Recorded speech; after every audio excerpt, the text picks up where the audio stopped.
ఆంజనేయులు. ఆంజనేయులు గారు ఏం చేస్తుంటారండి? ఇంతకుముందు స్కూల్లో చేసేవాడిని, వర్క్ చేసేవాడిని. స్కూల్లో చేశారు. స్కూల్లో చేసేవాడిని. సార్ ఎలా ఉంది సార్ ఇప్పుడు ఆంధ్రప్రదేశ్ పరిస్థితి ఏంటి? నిన్ననే అంటే చంద్రబాబు గారు కావచ్చు, లోకేష్ గారు కావచ్చు, దావోస్ వెళ్ళారు. పెట్టుబడులు చాలా భారీ పెట్టుబడులు లక్ష్యంగా పరిశ్రమ వాళ్ళని ఆకర్షించడానికి సంబంధించి అక్కడికి వెళ్ళారు.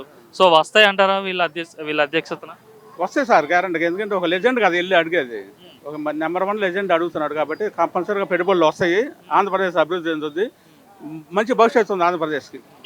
ఏంటి లెజెండ్ అంటున్నారు చంద్రబాబుని? బాలకృష్ణ సినిమా పేరు పెట్టారు చంద్రబాబు. అది ఆయన రంగు పూసుకునే యాక్టర్. ఆయన లెజెండ్ ఆవిడ పేరు, ఆయన సినిమా పేరు లెజెండ్. ఈయన వ్యక్తిగతంగా లెజెండ్. 40 సంవత్సరాల రాజకీయ చరిత్ర కలిగిన వ్యక్తి, అభివృద్ధి కోసం పాటుపడే వ్యక్తి, క్షణ ప్రజల గురించి ఆలోచించే వ్యక్తి. ఏది ఆంధ్రప్రదేశ్కి మంచి భవిష్యత్తు ఉంది అనుకుంటున్నాం. అది కుటుంబ ప్రభుత్వంతో మంచి భవిష్యత్తు ఉంది అనుకుంటున్నాం.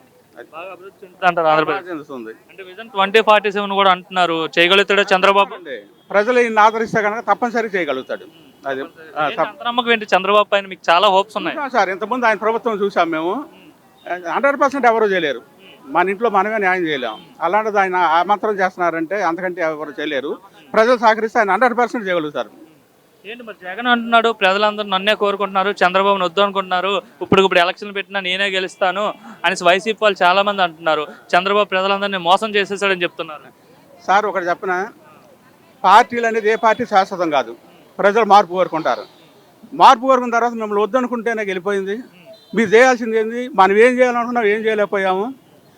ప్రజలకు ఏం చేయించాలి అనేది పోరాడాలి తప్ప మీ ప్రభుత్వం వచ్చిన దగ్గర నుంచి మరుసటి నుంచి మీ ప్రభుత్వం పాడుకొడతాం, మేము సాధిస్తామంటే సాధించేటప్పుడు ఎందుకు ప్రభుత్వం పాదుగా? ప్రజలు మార్పు కోరుకుంటేనేగా. అమరావతి బాగా అభివృద్ధి అవుతుందంటారా? వస్తుంది సార్, వస్తుంది, తప్పనిసరి వస్తుంది. రాజధాని లేదని చెప్పేవారు, ఇప్పుడు అమరావతి ఏకైక రాజధానిగా చెప్తారు. అంటే ఇప్పుడు కేంద్ర ప్రభుత్వం కూడా రాజధాని అదే అని ప్రకటించింది. దాన్ని అభివృద్ధి చేయక తప్పదు. ఆంధ్రప్రదేశ్ రాజధాని అంటే అదే ఉన్న ప్లేస్. అది పోలవరం పూర్తి చేయగలుగుతాడా చంద్రబాబు? చేస్తామంటున్నారుగా, చూద్దాం. మరి రీసెంట్గా మోడీ గారు వచ్చి విశాఖలో 2 లక్షల కోట్లకు పైగా విలువైన కార్యక్రమాలకు శ్రీకారం చుట్టారు కదా, ఎలా అనిపిస్తుంది? గతంలో ఎప్పుడైనా ఇంత పెద్ద ఎత్తున ఇన్ని కార్యక్రమాలకి శ్రీకారం చుట్టారా మోడీ గారు వచ్చి? ఇంతకుముందు లేదు సార్, ఈసారి బాగానే ఇచ్చారు ఆయన. కేంద్రం వాళ్ళు అంటారు ఇక్కడ ప్రభుత్వాన్ని బట్టి కూడా ఉంటుంది. ఇక్కడ ఉన్న చేయగలుగుతుంది ప్రభుత్వం అనుకుంటే ఎవడైనా చంద్రబాబు కారణం అంటారు. అవশ্যే కూటమి ప్రభుత్వమే కారణం అవుతుంది. కూటమి ప్రభుత్వం వచ్చినందుకు, చంద్రబాబు ముఖ్యమంత్రిగా పరిపాలించినందుకు ప్రజలంతా హ్యాపీగానే ఉన్నారా? చాలా హ్యాపీగా ఉన్నారు.